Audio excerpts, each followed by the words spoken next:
Okay, so I've been studying the story of Job. And the story of Job is the story of suffering. Yes, Okay. and meaningless, right. Right, What right. seems like random events, Well, right. well, or worse than random, malevolent.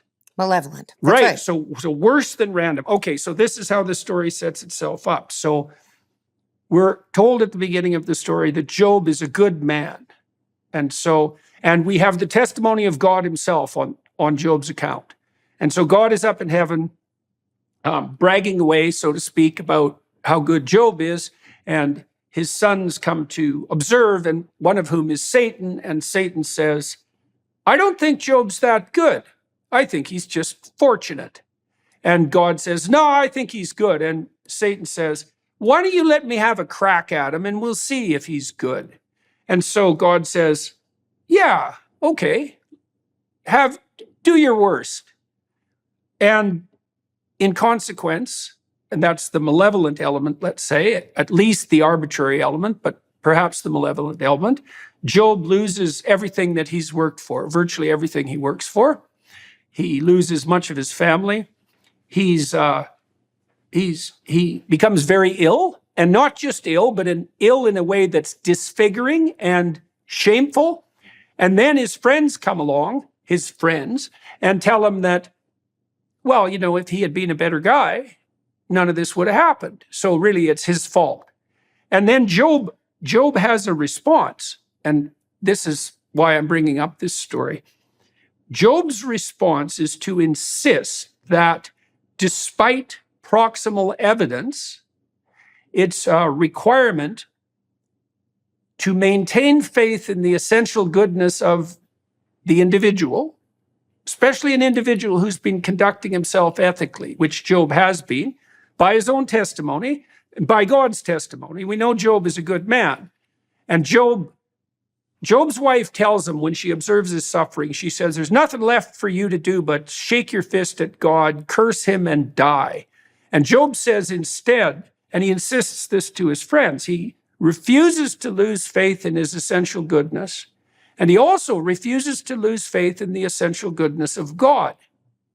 And it's something like this, and this is what's relevant to the shattered assumptions notion, is that in order to stabilize the structure through which you view the world, it is necessary to adopt as axiomatic the notion that whatever happens to you if you conduct yourself ethically is the best thing that could happen, regardless of the proximal evidence.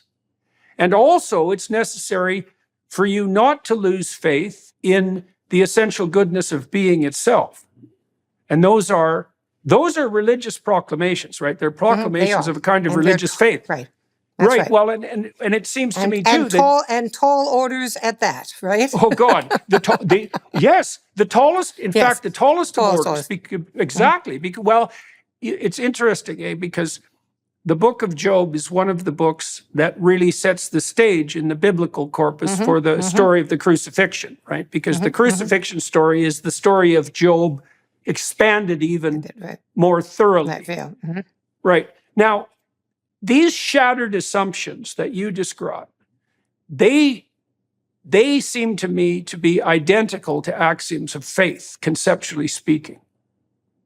Right? They're a priori commitments. Except, yes, at some level, except, they developed, the way we think we should need to think about them is these developed from early infancy, from childhood. Yeah. I mean, they're based in, it's not like somebody's taking a leap of faith. Faith is based on, you don't need sort of, their validity in the world is irrelevant. Do you know? That's what faith is about, right?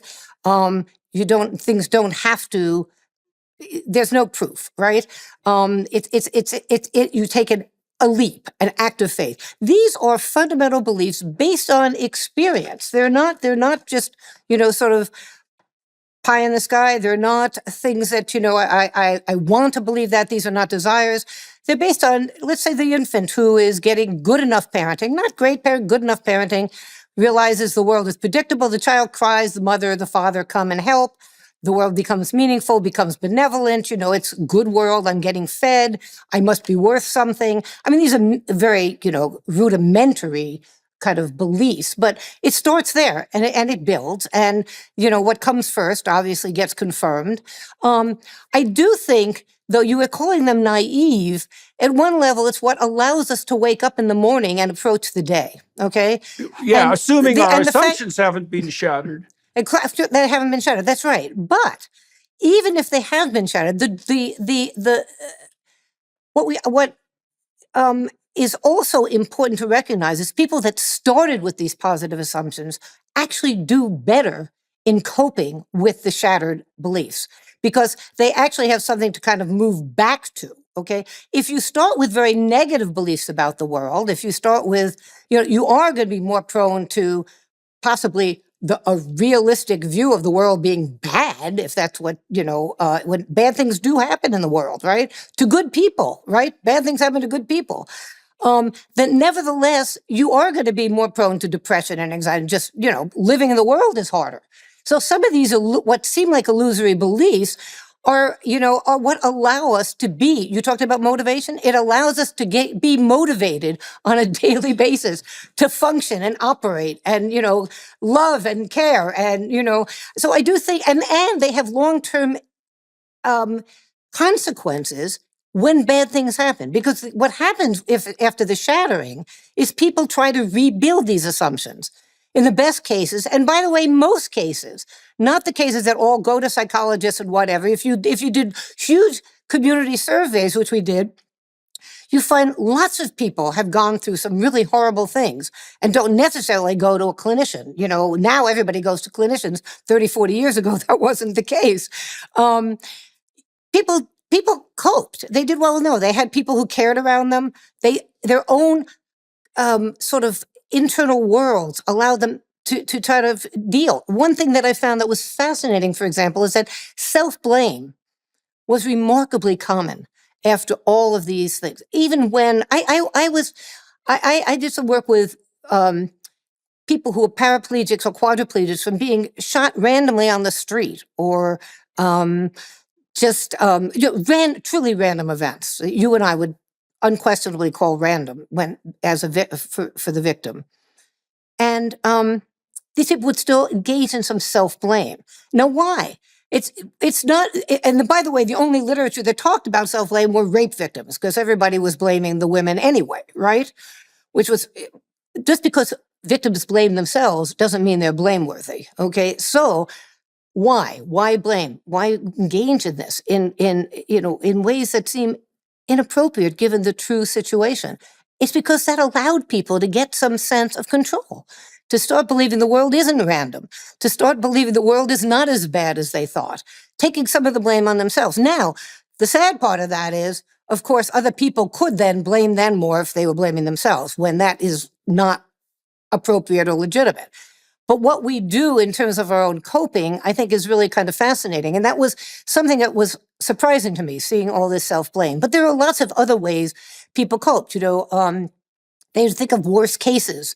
But people would, sort of try to rebuild assumptions. Of course, initially, there's a lot of numbing and people can't kind of deal with the situation. But over time, you get all the intrusive thoughts, right? Not the denial, but the intrusive thoughts when you're ready to work on it. And our brains, our human species systems are remarkable at working on things that need to be solved, even when we're not consciously doing it, right? And over time, what I found is people did remarkably well. That doesn't mean they rarely return to the same, as you would say, naive assumptions, but they turn to more positive assumptions about the world and were sadder but wiser.